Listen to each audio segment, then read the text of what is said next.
Isang magandang balita ang sumalubong sa atin ngayong umaga, mga kababayan. Ang ating pambansang katatawanan na si PNP Chief General Nicolas Torre, the winner in shadow boxing, mga kababayan, ay tinanggal na sa pwesto.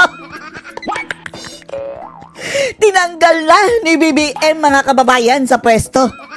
Siya na marahil, mga kababayan, ang kauna-unahang PNP Chief na nasibak sa pwesto, mga kababayan.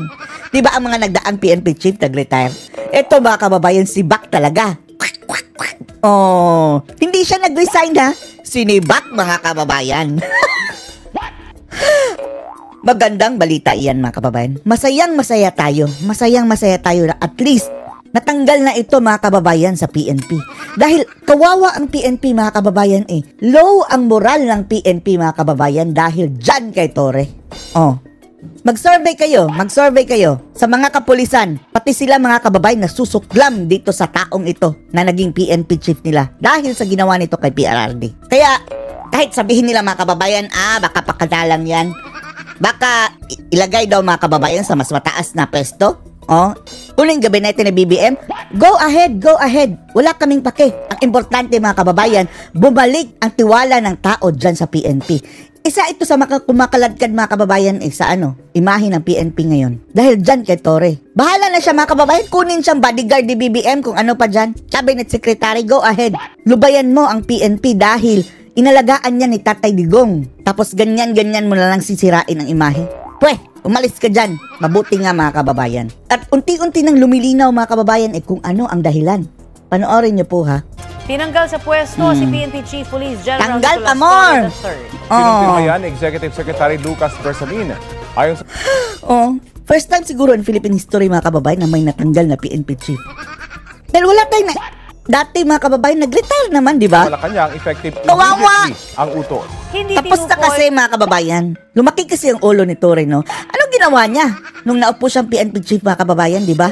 Yung nagpa-boxing-boxing, mga kababayan, pasikat na 3-minute response, and then bukelya na parang scripted, and then nagpa-fun run. Ay, animal. And then nag-feeling presidente, mga kababayan. Hayok sa atensyon si Torre. Mayroon pang dapat bandang sumalubong sa kanya, daming bodyguard, daig pa ang presidente. At meron din siyang ginawa, mga kababayan, sinabihan niyang ang mga adik ay pangit.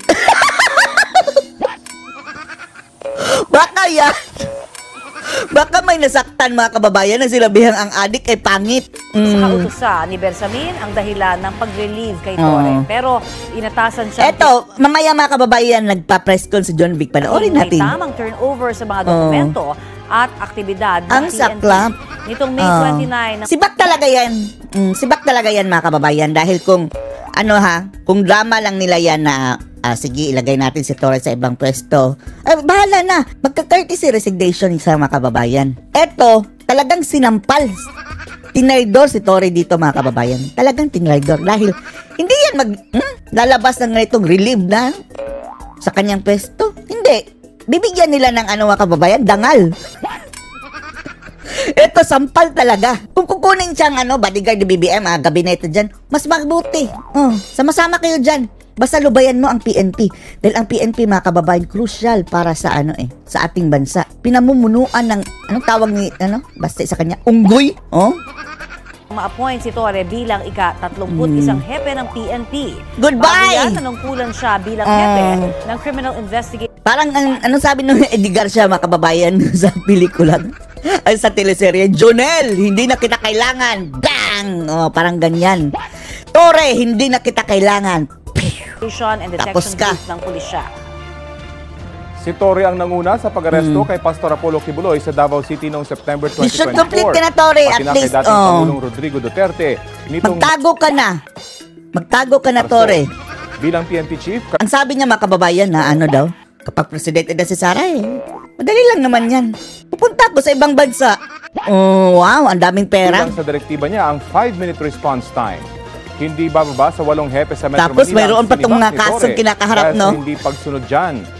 Antayin muna natin sa 2028, mga kababayan, dahil kung ngayon yan sampa ang mga kaso, Hindi yan uusad. Madidismiss Nitong lang huli yan. naman, naglunsad siya ng boxing match nila Patience ni is Davao the City key. Acting Mayor Baste Duterte na hindi noon sumipot dahil anyay may gagawin siya. Sa pagpasok ng Agosto, nagkaroon ng balasahan sa PNP sa utos. Ito gawain pa ba yan ng PNP chief mga kababayan? Paboksing-boksing na ganyan. Walang kalaban Walang kalaban. Ni Torre. Panalo siya! By the way, sa mga hindi nakakaalam, siya ang panalo talaga mga kababayan. Dahil wala hangin ng kalaban. National Police Commission dahil hindi raw ito dumaan sa Napolcom Anban. Tingnan nyo Kalaunan ni Torre na walang puhok ang kilikili mga kababayan. Mas maganda pang tingnan ang kilikili kaysa sa mukha. Isyo sa balasahan. Kasama sa ililipat dapat ng pwesto si Police Lieutenant General Jose Melencio Nartates Jr. na ayon kay DILG Secretary John Vic Rimulya ay papalit kay Torre bilang PNP chief. Go, go, go. Sana matino mga kababayan, no? Eto, nag-viral ito. Kahapon ba to? Basta last week mga kababayan, marami ang tumaas ang kilay dahil, feeling presidente si Torre talaga. Grand entourage. Tingnan nyo, Wow, mayroong banda mga kababayan, Banda talaga. Sumalubong kay Torre. Andyan pa yan sa kalye mga kababayan, Pinasara ang trapiko. Ay, nako. Daig pa ang... Ay, parang ano na to Emperor mga kababayan, Akala natin, si BBM siguro ito. Baka si BBM. Ang bongga naman, may mga motor pa sa unahan. And then, mga patrol car. And then, alam nyo ang sasakyan ni Torre? Alam nyo? Luxury car. Wow! Katulad ng sasakyan ng presidente mga kababayan. Land Cruiser. Kagaya ng sinasakyan ni PRRD Duterte, no? Land Cruiser ang sasakyan.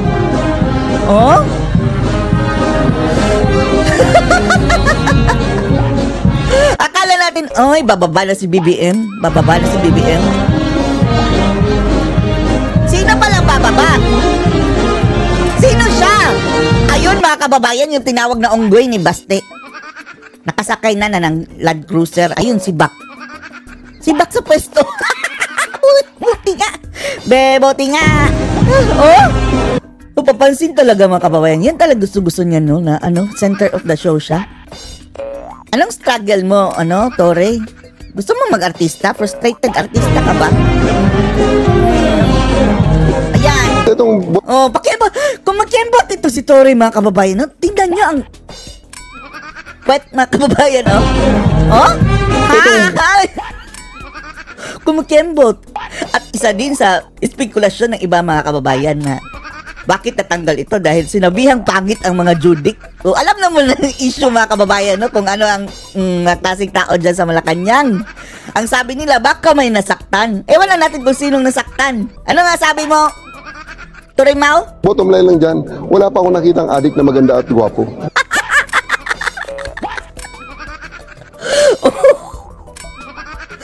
Dalawa lang naman yan mga kababayan, totoo o hindi na judik yung nandun sa taas. What if totoo? Para na rin niyang ininsulto.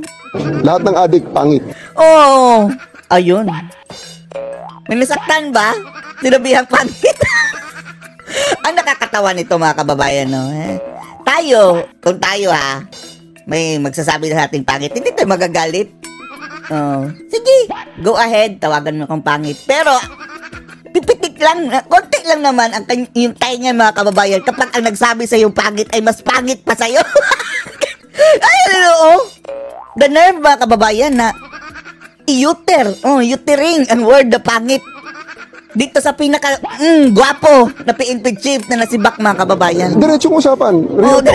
Wala pang adik o substance user na gwapo at maganda. Lahat pangit. Ayun, si Bak mga kababayan, si Bak. Narito ang explanation ni John Vic mga kababayan. Panoorin natin John Vic, pasok! Thank you very much. Good morning to all of you. Thank you good very much morning. for your presence here. Good job, John Vic. Good job. At sa tingin natin mga kababayan, isa ito sa dahilan bakit nasibak si Torre. Dahil, nag-away sila mga kababayan dahil hindi daw, parang insubordination si Torre sa kanya. Bida-bida mga kababayan. I have a statement from our department. Sige. The palace affirms that President Ferdinand Marcos Jr. has made the difficult but necessary decision Sa palas, ha? Ang palasyo ang nag-decide dito, mga kababayan. Huwag niyong sabihin drama, ha? Kung drama man lang, ay okay na drama. Pero sampal ito kay Torre, mga kababayan. Relieved ang nakalagay. At ang mas importante, mga kababayan, naalis na siya sa, kapulisan, PNP. Ilagay siya sa gabinete, go ahead. Mas mataas sa pwesto, go ahead. Gawin siyang, ipalit siya sa kanya, go ahead. Pero malabo yan, mga kababayan. Lakas ang kapit nito, si John Vic sa Malacanang dahil anong sabi ni Maharlika? May nagka-crash daw, mga kababayan, sa kanya. Relieve PNP Chief Police General Nicolas Torre III of his duties. Buti The nga. President believes that his national security apparatus must always work within the framework of the law. Framework of the law. Coming from the words of the mga kababayan. With the recent developments, the President was presented with the facts and he determined Ano nga ba yung linya ni Adi Garcia? Hindi na kita kailangan. Tapos na kasing gamitin, mga kababayan, yung uto-uto. Tapos lumaki ang ulo. Ayun si Bat. that the best course of action is to uphold the role of NAPOCOM as it was intended by law. As part of this resolution, the President decided to relieve Police General Torre.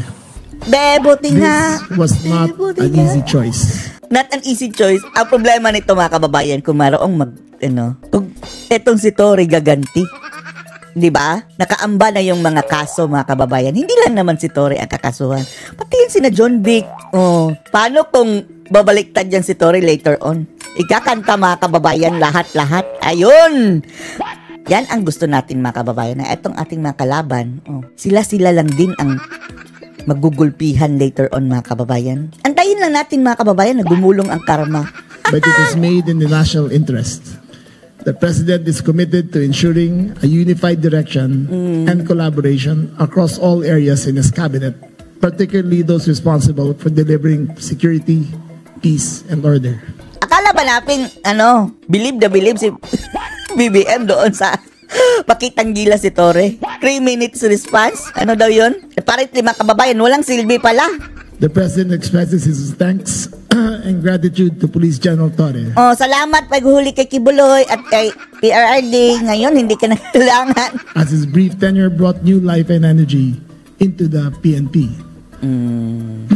Nevertheless, the mission must continue. Sige, bahala ka kung anong mission mo. The Filipinos must be safe. To this end, the President has directed the incoming PNP Chief, General Nartates, together with the Secretary of the Interior. Mayroon ng bago, mga kababayan. Sana nga, matino yan, mga kababayan. Dahil ito si Torre, talagang something is wrong with that person talaga, mga kababayan, di ba? Something is terribly wrong. Government to present within 1 month a comprehensive citizen security strategy focused on increasing police presence throughout the country and ensuring that every Filipino feels secure in their communities. Umabot ba ng 3 buwan si Torre? Parang hindi, no? Parang contractual worker lang, mga kababayan. 3 months. Na-endo na siya. That's all. That's all?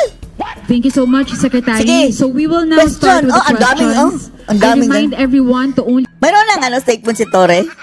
Pakinggan natin ang statement ni Torre. Mas mabuti nga, mga kababayan, na ilagay si Torre sa gabinete para nagkakalat kasi Hanggang nandyan si Torre, mga kababayan, ang dami-daming clown na nandyan sa administrasyon. Sige, kunin nyo na may higher na position para may pagtawanan tayo. Pero, in fairness sa'yo, Torre, masakit ngayon, mga kababayan, masakit yan. Para sa kanya dahil bastos parang nabastos siya, nasampal siya, mga kababayan. Pero baka blessing in disguise mo na yan ngayon, Torre, dahil pagdating ng 2028, lagot talaga kayo. Meron ka pang time para magtago, maglaylo. We ask 2 questions each so that it can be orderly po.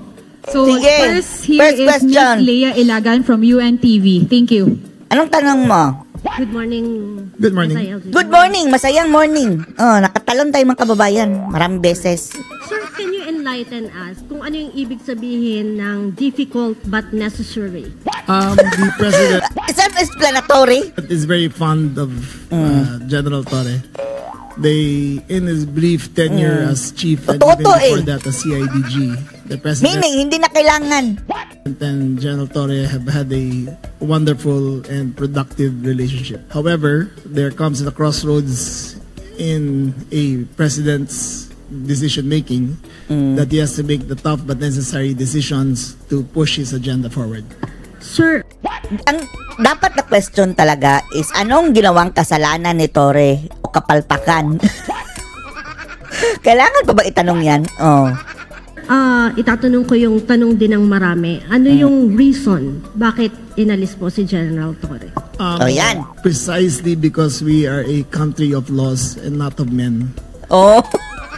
Meaning, hindi sumunod sa batas.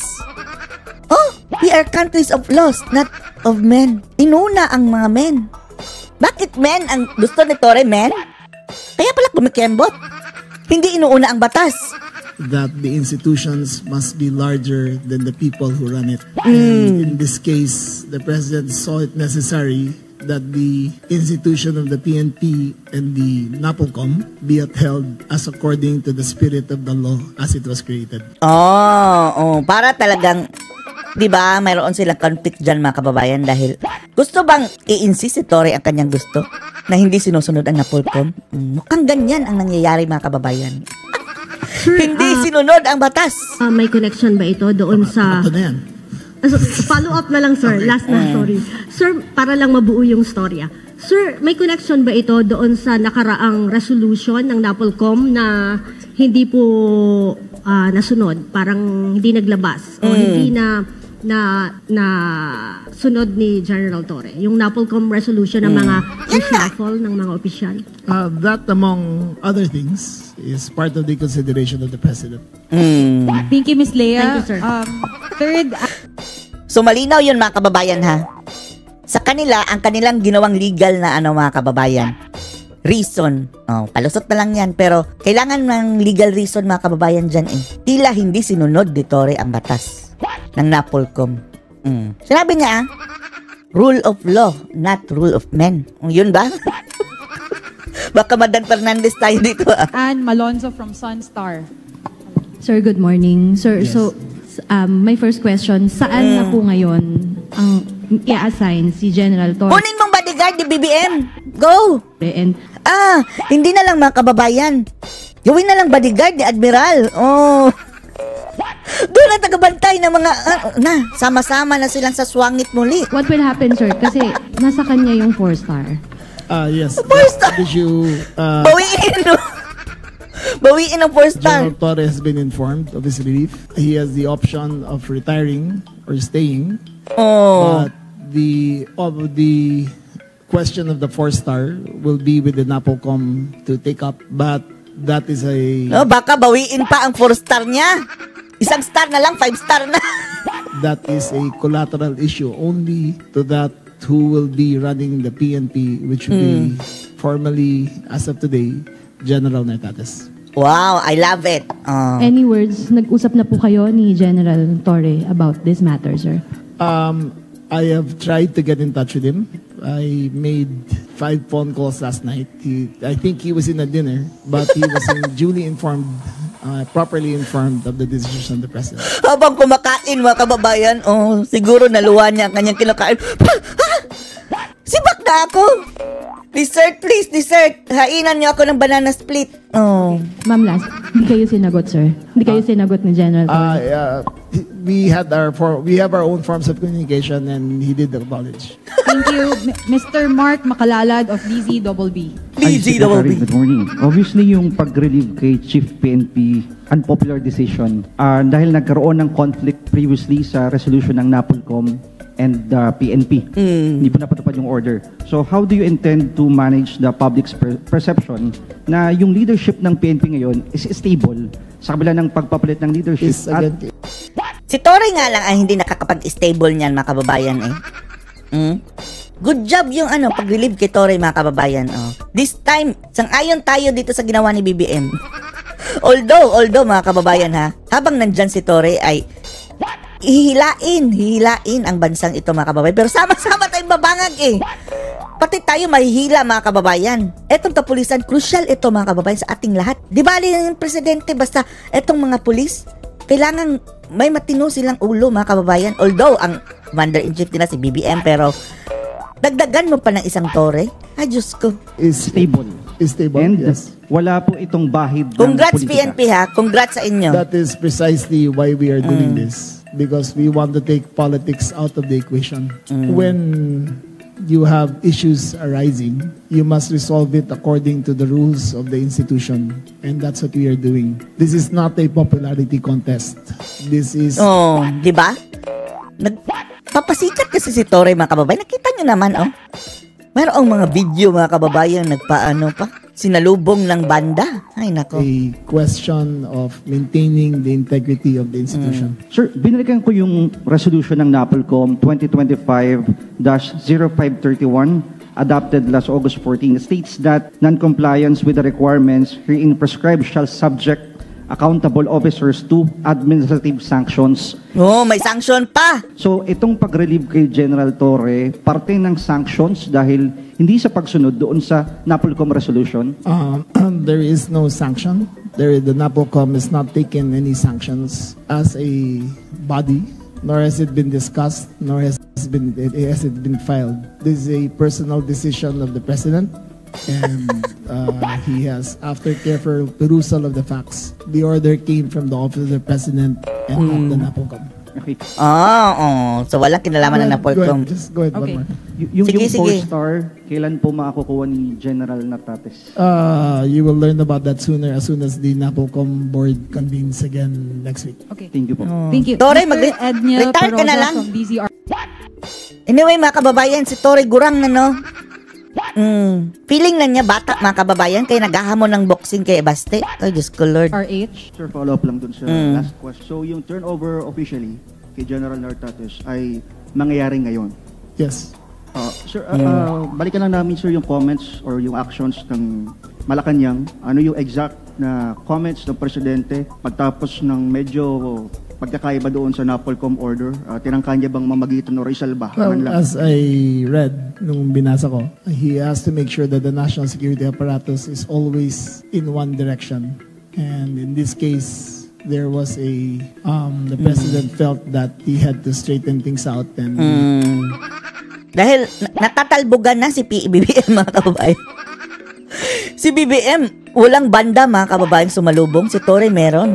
decision was made to replace General Torre. Ano na lang, sir, yung marching order ng Presidente sa bagong PNP chief kay General Nartates? Well, as I stated earlier, the PNP chief and I will have to present within 1 month a comprehensive citizen security strategy focused on public safety.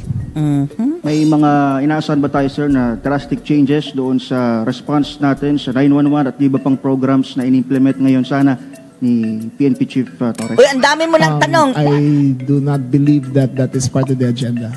We will launch the Unified 911 on September 12. And Tapos sabi nila, mga kababayan, ilo-launch siya daw sa Davao. Hello! Decades before, mga kababayan, andyan na yung 2 dekada na siguro, mas marami pa. Established na ang 911 sa Davao City. First and only in the Philippines, mga kababayan, dati. Ka-level ng 911. Mas maganda pa, mga kababayan, sa 911 sa Amerika dahil ang 911 sa Amerika may bayad. Yan sa Davao City, libre. Nartates will take cognizance over that. Yan ang good governance, mga kababayan. It is an improved system. It is a more responsive system, and I think the people will see the difference. But from now till then, the 5-minute rule of General Nartates, of General Torre, will still be in effect, and we expect General Nartates to Bakit naging 5 minutes? Sabi 3 minutes. the good works that General Torre has started. Okay. Thank you so much. Mr. Manny Tupaz from Philippine Star.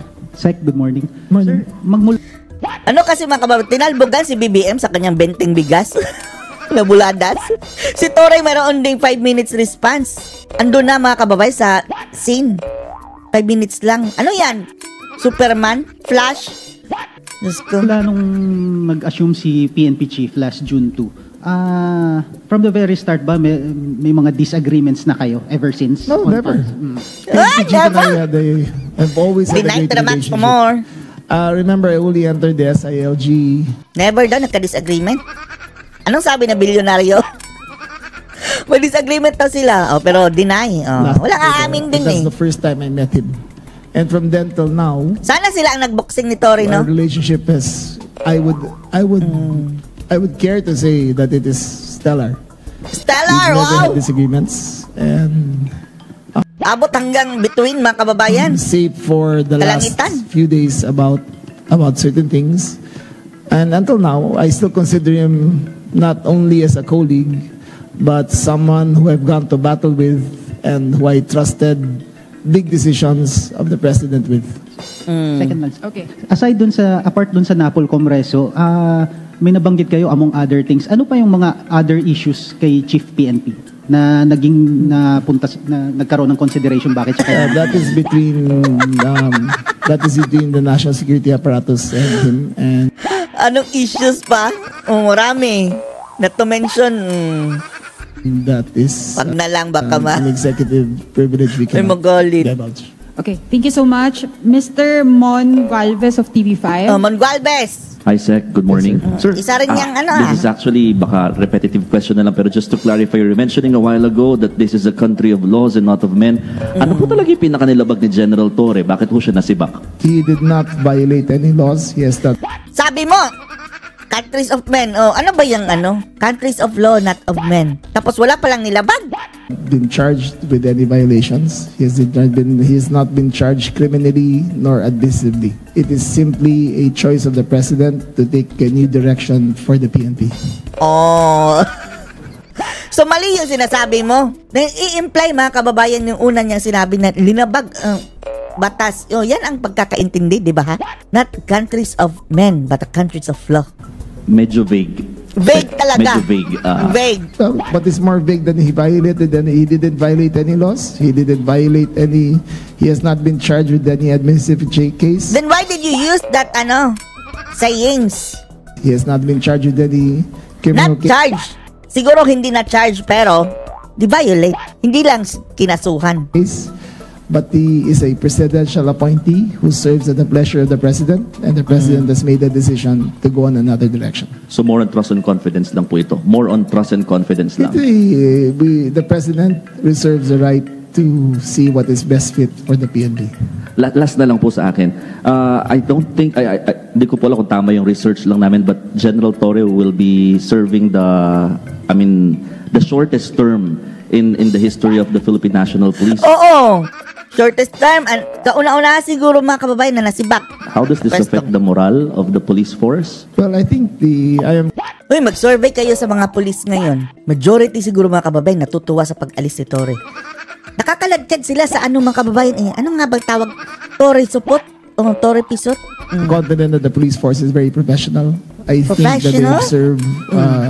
that they observe their duties, and I think 99.9% of them will uphold their oath to maintain allegiance to the country. Ang 99.99, ang 001% mga kababayan si Torre na yun. Hindi nag-approve. Okay, thank you so much. Mr. Vince Lopez of Manila Standard. Sir, good morning. Sir, Good morning! For the duration na Chief PNP si... Ang hali na, may mga na-relieve siya mga officers. What would be the... Paano na yung yung may langaw sa mukha mga kababayan, yung kanyang laging bodyguard na babae? Babae ba yun? Baka matulad tayo doon kay Aura mga kababayan na nagalit na tinawag na her. Hindi pala, tinawag na him. Paano na yun siya? Magiging nung mga opisyal na yun, sir? Ngayon, kung mababalik ba sila, reinstatement? That is a NAPOCOM issue. As according to NAPOCOM law, NAPOCOM procedures, level 3 going up is up to will be taken up by the by the NAPOCOM board, and the NAPOCOM will convene this week and reconstitute the leadership of the Philippine National Police. Okay, thank you so much. Mr. Jairo Boledo of Rappler. Rappler. Itong Rappler, biglang cambio mga kababayan, dati-rati anti-Marcos, ngayon wala na. Tahimik pa sa sementeryo. Hi sir, good morning. Jairo Rappler. Mukhain na, Diyos ko.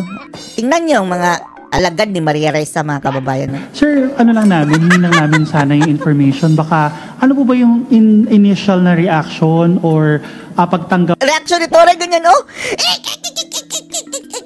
Kung ganyan siguro ang reaction ni Torre, una, mga kababayan. General Torre, when the NAPOLCOM issued the memorandum po, did he promise to the President to fulfill the said memorandum, sir? Thank you. That will be revealed at a later date. There are documents that are still sealed, which will be brought forth henceforth after the NAPOLCOM reviews it. Last question for me, sir. In relation to Vince's question, the NAPOLCOM reversed a few assignments made by the President, made by PNP Chief Torre, including some of the appointments in CIDG and all that. Saan na po, ano na po mangyayari doon sa order na yun ng NAPOLCOM? Again, the NAPOLCOM will constitute again. O yan ang nilabag na batas ni Torre siguro, mga kababayan. Hindi man siya nakasuhan, hindi siya na-charge, pero nilabag na yun. Sinabi kasi niya, walang nilabag na sinampahan ng kaso na kriminal. Pero baka meron, pinalampas ng mga kababayan dahil malaki rin ang naitulong ni Torre kay Ngagnag, mga kababayan, sa kanyang mga mission. Walang kwentang mission. Kaya pinalampas. Pero mayroong nilabag. Hindi lang chinarge. This week, and then we will review all the appointments and make the necessary recommendations to the President. Okay, thank you so much. Before we continue, following this question and answer, we will move to the next part of our program, the official assumption of office. So, wala na kaming paki dyan. Anong masasabi niyo dito, mga kababayan, na at last nasipa na si Torre Mao, the champion sa boxing, mga kababayan, na walang kalaban? Post your comments below.